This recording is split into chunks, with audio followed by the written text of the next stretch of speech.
దేవుని కృపావార్తగా పరిశుద్ధ గ్రంథంలో అనేక వాగ్దానాలు ప్రభువైన దేవుడిచ్చున్నాడు.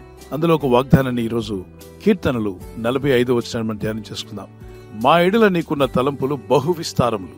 Your plans for us are too numerous to list.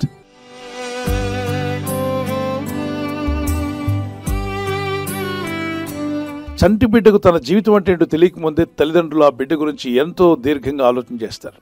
ఆ బిడ్డ ఏ స్కూల్లో జాయిన్ చేయాలి, ఎలాంటి విద్యా బిడ్డకు నేర్పాలి, వాడిని ఏ విధంగా దేవుని భయభక్తులు పెంచాలని అనేక తలంపులు తండ్రిగా తల్లిగా నీ బిడ్డ గురించి నువ్వు ఆలోచిస్తూ ఉన్నావు. అలాగే సృష్టికర్త అనే దేవుడు అంటున్నాడు, యేసుక్రీస్తునందు విశ్వాసం ఉంచి ఆయన బిడ్డగా మార్చబడిన నీ గురించి దేవునికి ఎన్నో తలంపులు ఉన్నాయంట, విస్తారముగా ఉన్నాయి. మానవ తలంపులు ఒకవేళ ఫెయిల్ అవ్వచ్చేమో కానీ దేవుని తలంపులు ఎప్పుడు ఎన్నడూ ఫెయిల్ అయ్యే అవకాశమే లేదు. అందులో దేవుని తలంపులు అద్భుతంగా ఉంటాయి, ఆశీర్వాదకరంగా ఉంటాయి. నీ గురించి, నీ కుటుంబం గురించి, నీ పిల్లల గురించి దేవుడు కొన్ని తలంపులు కలిగి ఉన్నాడనే విషయాన్ని మర్చిపోకండి. ఆయన తలంపులు మీ పట్ల నెరవేర్చమని ప్రార్థన చేయండి.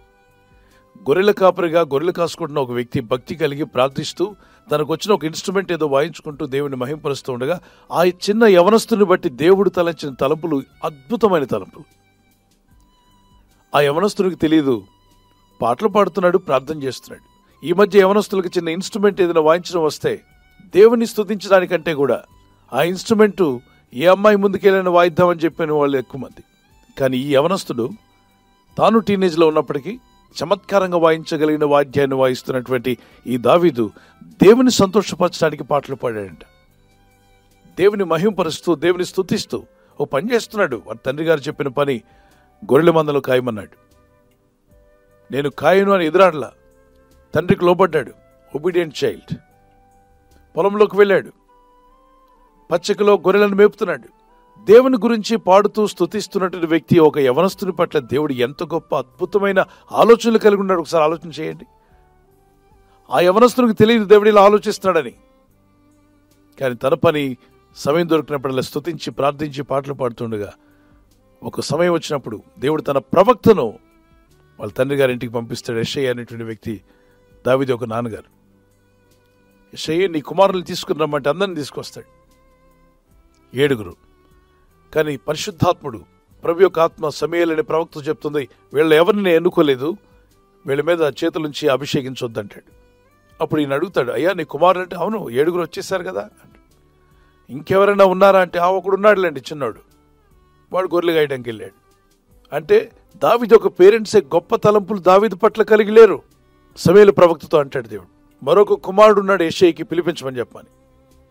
గొర్రెలు కాసుకుంటూ పాటలు పాడుతూ ప్రార్థన చేస్తున్నటువంటి యవనస్తుని పిలిచి తీసుకొస్తే దేవుని ఆత్మ ఎంతో సంతోషంగా చెప్తుంది, సమూయేలా ఈ చిన్నవాడిని ఏర్పరచుకున్నాను, వీరిని అభిషేకించు, యవనస్తుని నేను రాజుగా చేయబోతున్నాను.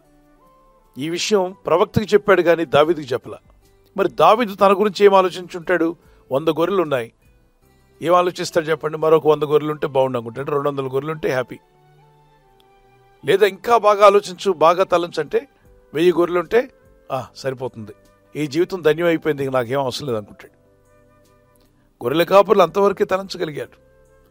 కానీ దేవుడు భక్తి కలిగిన వీని గురించి ఏం తలంచాడంటే, నువ్వు గొర్రెలను ఏలేవాడుగా కాకుండా రాజ్యమును ఏలేటువంటి రాజుగా చేస్తాను, రాజ్యాన్ని నీకు ఇస్తాను అన్నట్టుగా ఇచ్చాడు దేవుడు.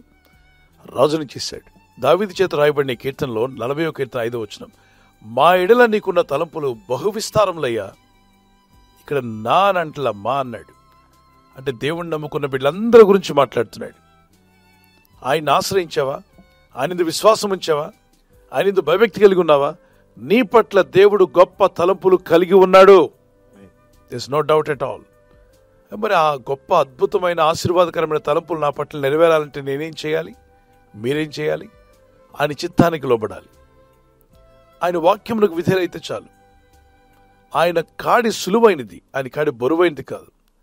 అనేక రిలీజియన్స్లో మీ శాపం పోవాలంటే మీరు అది చేయండి, ఇది చేయండి, మీ శని పోవాలంటే ఇదిగోండి ఇది చేయండి, అవన్నీ చేయాలంటే చాలా కష్టంతో కూడినటువంటివి. కొన్నిసార్లు వారు చెప్పినట్టుగా నిష్ఠగా ఉండాలి, కొన్ని దినాలు వారు చెప్పినవి మోసుకొని తిరగాలి, ఎంతో ఖర్చు పెట్టాలి. మరి ప్రభు యొద్దకు వస్తే ప్రభు అంటున్నాడు, మీరేం మోయొద్దు, మీ పాపభారం అంతా నేను శిలువలో భరించాను, మీ శాపాన్ని భరించాను, మీరు నా యందు విశ్వాసం ఉంచి ప్రార్థించడం వలన మీ పాపశాపం తొలగించడమే కాదు, మీ ఆత్మలను రక్షించి నీ ఎడల నాకున్న బహు విస్తారమైన తలంపులు మీ పట్ల నెరవేరుస్తాను. ఈ వాగ్దానం వింటూనే ఒక కీర్తన పాడుకుందాం పిల్లరా.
రాసులో ధూళి వంటి, చేద నుండి పడే బిందువులు వంటి, ఇంతలో కనబడే అంతలో ఆవిరి వంటి ఈ మానవులైన మన గురించి దేవుడు గొప్ప తలంపులు కలిగి ఉండడం ఏంటి? అదేనండి దేవుని ప్రేమ అంటే. ఆయన నిన్ను విస్తారంగా ప్రేమిస్తున్నాడు. ఆయన ప్రేమకు నువ్వు స్పందిస్తే ఆ ప్రేమ విలువేంటో నీకు అర్థం అవుతుంది. ఒకవేళ మీరు ఎటువంటి ఇబ్బందుల్లో, సమస్యలో, శోధనలో ఉంటున్నప్పటికీ ఈ విషయాన్ని ప్రార్థించండి. ఈ వాగ్దానం ఎత్తి 41:5 ప్రకారంగా, ప్రభువా, మా ఎడల మీకున్న తలంపులు బహు విస్తారములు. పేరెంట్స్గా మీ బిడ్డల పట్ల మీకున్న తలంపులు, మీ పిల్లలు పేదవాళ్ళు అయిపోవాలని, దరిద్రుల వాళ్ళని తలుస్తున్నారా? గొప్పవాళ్ళ వాళ్ళని తలుస్తున్నారా? కదా. మరి దేవుడు ఆయన బిడ్డలైన, ఆయన విశ్వాసం ఇచ్చిన మన పట్ల ఆయన తలంచే తలంపులు దరిద్రుల వాళ్ళన, పనికిమాలిన వాళ్ళ వాళ్ళన, గొప్పవార వాళ్ళన? నిన్ను ఫలింపజేయాలని, నిన్ను వర్ధిల్ల చేయాలని. చూడండి, 3వ యోహాను పత్రిక 2వ వచనంలో, ప్రియుడాని ఆత్మ వర్ధిల్లుచున్న ప్రకారం అన్ని విషయంలో వర్ధిల్లుచు సౌఖ్యంగా ఉండమని కోరుతున్నాడు. అన్ని రంగాల్లోనూ వర్ధిల్లాలంట. నువ్వు ప్రాస్పర్ అవ్వాలని ప్రభు ఆలోచిస్తున్నాడు. అన్నీ ఉన్నవారు, దుఃఖంలో ఉన్నవారు, పరిస్థితి ఏ విధంగా ఉన్నప్పటికీ ప్రార్థన చేయండి. ప్రార్థన మిమ్మల్ని పైకి లేవనెత్తుతుంది, ప్రభుతో కలిసి నడిచేలా చేస్తుంది. కళ్ళు మూసుకొని ప్రార్థనలోకి విద్దాం.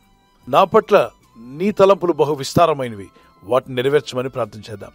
పరిశుద్ధమైన మా ప్రియ తండ్రి, ఈ వాక్యమని ప్రార్థిస్తున్న ప్రతి ఒక్కరిని జ్ఞాపం చేసుకున్నాడు. ఈ వాగ్దానం ఎత్తి ప్రార్థిస్తూ ఉండగా, అవును తండ్రి, మీ తలంపులు మా పట్ల బహు విస్తారమైనవి, మీ తలంపులు మా పట్ల ఆశీర్వాదకరమైనవి, దీవెనకరమైనవి.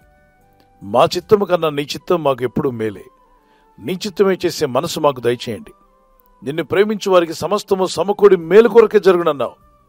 ఈ ప్రార్థనలు ఏకీవించి ప్రార్థిస్తున్న ప్రతి బిడ్డను, ప్రతి కుమారుడు కుమార్తెను, పెద్దలను చిన్నలను దర్శించిన ఆయన, వారి పట్ల, వారి కుటుంబం పట్ల, సేవకులైతే సేవకుల కుటుంబం పట్ల, వారి పిల్లల పట్ల, అలాగే ప్రతి సంఘం పట్ల కూడా నువ్వు గొప్ప విస్తారమైన తలంపులు కలిగి ఉన్నావు. మీ తలంపులు మా జీవితంలో నెరవేరునుగాక.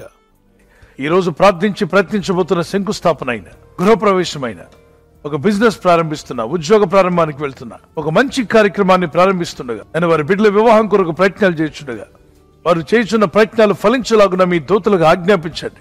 మీరు ఆజ్ఞాపిస్తే కార్యాలు జరుగుతానైనా. ప్రభు, ఎవరైతే అనారోగ్యం, బలహీనత అనే అంధకారంలో వారి జీవితం ఉన్నదో అటువంటి వ్యాధి రోగాలను వెళ్ళగొట్టి ఈ వెలుగును ఉదయింపచేసి, ఈ గాయపడిన హస్తంతో వారి క్రిటికల్ సిచ్యువేషన్ నుండి, వ్యాధి రోగముల నుండి, రోగ పడకల నుండి వారిని లేవనెత్తి స్వస్థపరిచి నీ సాక్షిగా వారిని వాడుకోనైనా. ప్రయాణం చేసి బయటికి వెళ్తున్న వారు మళ్ళీ తిరిగి క్షేమంగా ఇళ్లకు వచ్చేందుకు సాయం దయచేయండి. మా ప్రయాణాల్లో నీ కాపుదలు ఇవ్వండి. ఎటువంటి యాక్సిడెంట్స్ కానీ, ప్రమాదాలు కానీ గురి కాకుండా నీ కాపుదలు యేసు నామములో ప్రతి ఒక్కరికి కలుగునుగాక. మీ ఆశీర్వాదకరమైన తలంపులు అయ్యా మా పట్ల నెరవేరేంత వరకు ప్రార్థించేవారు గాను, విశ్వాసంతో నిన్ను వెంబడించేవారు గాను, నిత్యరాజ్యంలో మేము అడుగు పెట్టేంత వరకు వెనుతిరగిన విశ్వాస జీవితం వీరందరికీ అనుగ్రహించండి. ప్రస్తుతం వీరు ఎదుర్కొంటున్న బాధలు, ఇబ్బందులు, శోధనలన్నింటిలో జయము కలుగునుగాక. జయమిచ్చేవాడు నీవే, యెహోవా నిస్సి, మా ధ్వజము నీవే. గొప్ప జయం వీరికి దయచేయండి. నీ కనికరం చొప్పున నీ ప్రజలను బలపరిచి వర్ధిల్ల చేసి మహిమ పొందమని నజరుడైన యేసుక్రీస్తు పరిశుద్ధ నామములో అడిగి వేడుకొంచున్నాను నా పరలోకపు తండ్రి. Amen, amen. God bless you.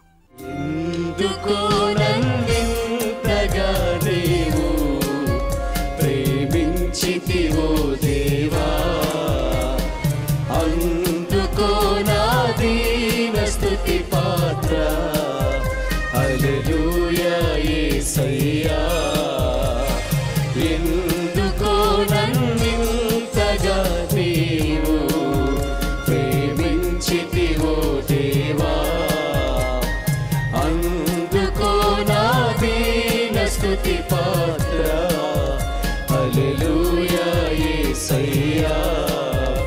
Hallelujah Yesayya.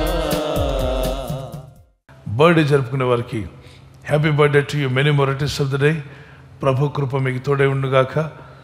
As you enter to new year, నూతన దీవెన, నూతన హృదయం, నూతన మనసు, ప్రార్థన బలము, విశ్వాస యాత్రలో మీరు బలపరచబడాలి మా ప్రార్థన. పిల్లలు మొదలుకొని పెద్దల వరకు దీవించబడి ఆయురారోగ్యములు కలిగి జీవించటకు పరిశుద్ధాత్మను మీకు సహాయం దయచేయనుగాక. ఆమేన్. మీకు వాగ్దానము దానియేలు గ్రంథము 11:32. Book of Daniel chapter 11:32. తమ దేవుణ్ణి ఎరిగిన వారు బలము కలిగి గొప్ప కార్యములు చేస్తారు. People that do know their God shall be strong and do exploits.